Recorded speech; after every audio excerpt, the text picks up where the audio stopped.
Madame Lagarde, you said often that the roof has to be repaired when the sun is shining.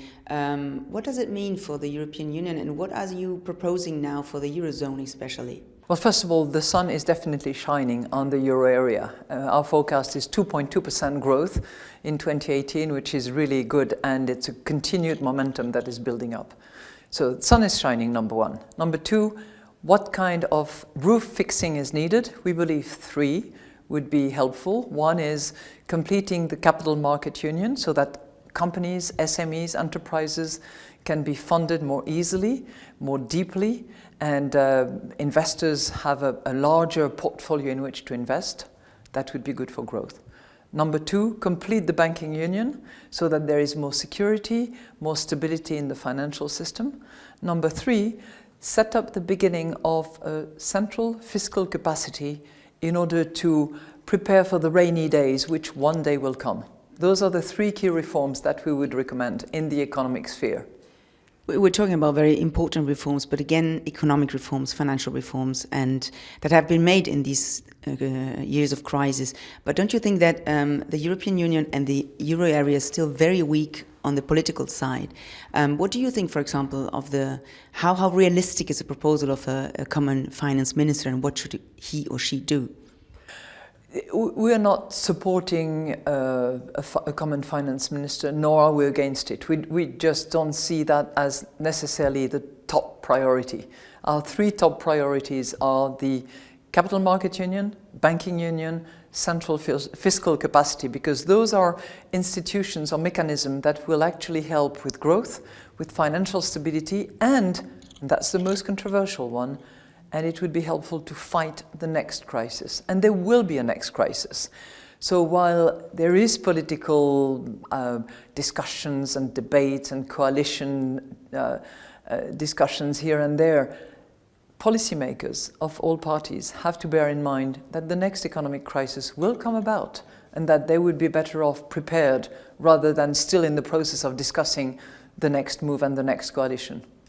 As Jan Bremmer said, we are in a sort of, we came out of the crisis, but we are in a sort of a geopolitical recession. So the political side is still important. And in these years, we have been seeing an intergovernmental that has strengthened very much, due also to Ms. Merkel's actions and so on.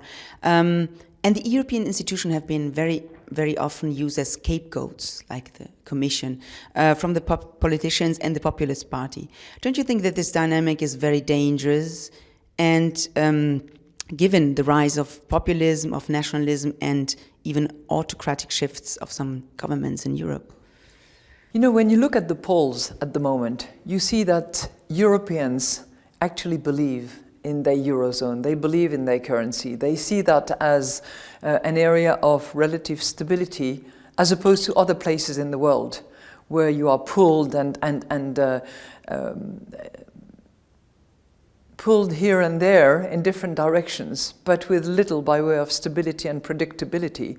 Whereas the euro area, with its downsides, with its sort of laborious process by which it agrees, but at least there is a common direction, there is a common objective. And the people are seeing it now. I remember back 10 years ago, people were questioning.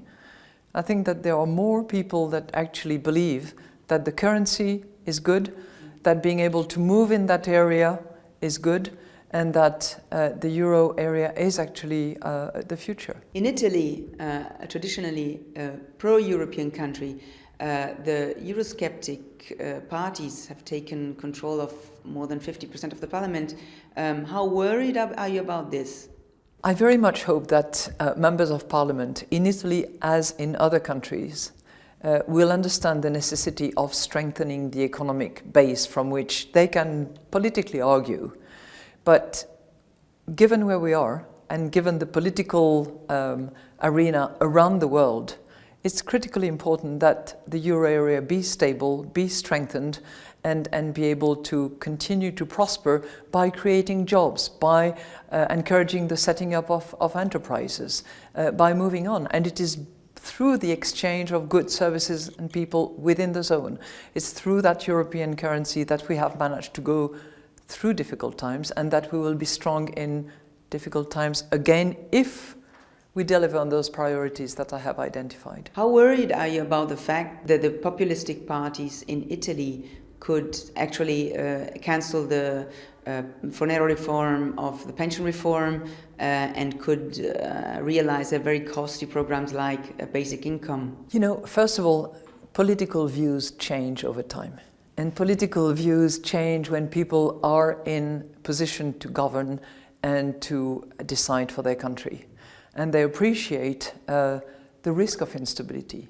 They understand the necessity of a compass. They understand that they cannot spend more than is being collected. They understand that revenue matters as much as expenditure. And I think that there is that sort of reality test that sinks in as soon as people come to power. I've observed it in other countries, and I don't see why it wouldn't continue to happen. Going to the multipolar global order, you have mentioned it also in your speech, and the free trade that are threatened in this moment by Donald Trump, who prefers bilateral agreement and protectionism. Given also the last moves on tariffs, how big do you see the risk of a trade war? Trade war would be totally negative, would see no winner. You know, when we look at the historical track record of trade wars, it's pretty devastating. So there are mechanisms, there are institutions, there are forums within which to debate, to argue, agree and disagree, and eventually change the terms when the terms of trade are found to be unfair, non-reciprocal, not free, and that's where it should happen, and I hope that is the case. Mm-hmm.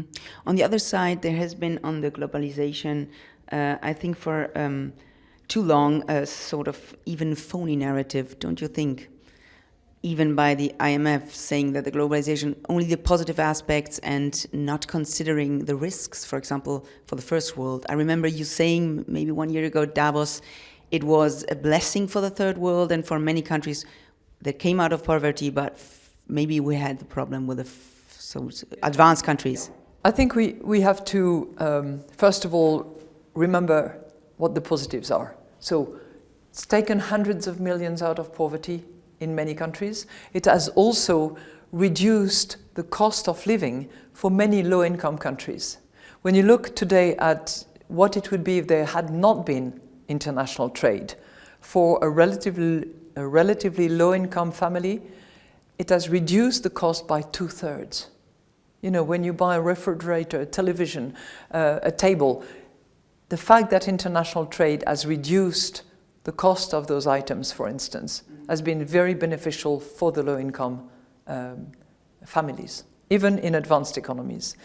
But there have been negatives, and there have been sectors and regions which have been put out of work because of the new supply chains, because of the comparative advantages of other countries.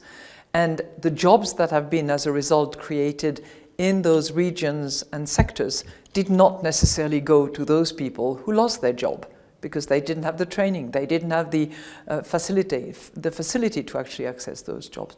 That's where we need to put the effort. That's where we need to spend money. That's where policymakers need to design the trainings, the mechanisms by which people will be assisted. Now that Trump is going so harsh, even on protectionism, China has been. There is a new narrative on China, which is maybe a little bit ingenious. Like it's treated like the champion of free world, but I mean, China is still a very protectionist country. It has a controlled currency. It doesn't guarantee reciprocity. So, do you think that Trump has a point there? I think the point must be explored. And the areas where there have been questions, like intellectual property, like forced transfer of technology, like unfair terms and conditions, that need to be explored in depth. And if it is confirmed, then it has to be remedied in the appropriate forum. And WTO is a prime example of where it can be addressed. Of course, there can be bilateral discussions between people, but the forum where to address it is the WTO. Apropos international, there is also the fear, some wars, there's the fear that there could be a currency war, because America has been very confused, but also very vocal on the fact that it was a weak dollar. Do you see the risk of a currency war there? Because Draghi was also very explicit that you shouldn't talk about currencies, no? We don't see any of that, and I think that if there have been statements here and there, they have often been withdrawn or corrected. So we're not seeing any of that. Last two questions. The first is, you have been managing director of the IMF now for 6 years. And you have been very important in some phases of the crisis, and especially for countries like Greece. Is there anything that you regret in the management of some programs in Europe? Has there been mistakes? Is there a point where you should have, for example, pushed more for a second restructuring of the Greek debt, for example? You know, I look at all the programs around the world, and we have had at least 50 at the top of the crisis. And not all of them have been 100% successes, and some of them have had difficulties, and some of them have had downfalls, and some of them were predicated upon more optimistic forecast. But I would say that in the main, a large majority of them have been successful, have turned the country around, have managed to give them access to the financial market again. So with some other programs, it has taken much longer than others, and with some, the downside was more than what we had anticipated. Mm-hmm. You've had a very fantastic career for a woman. Do you think that you could come back to Europe, and maybe sooner or later, and have a political role? I will certainly one day come back to Europe, but probably not to play a political role. I'll be looking at my garden and seeing my grandchildren grow up.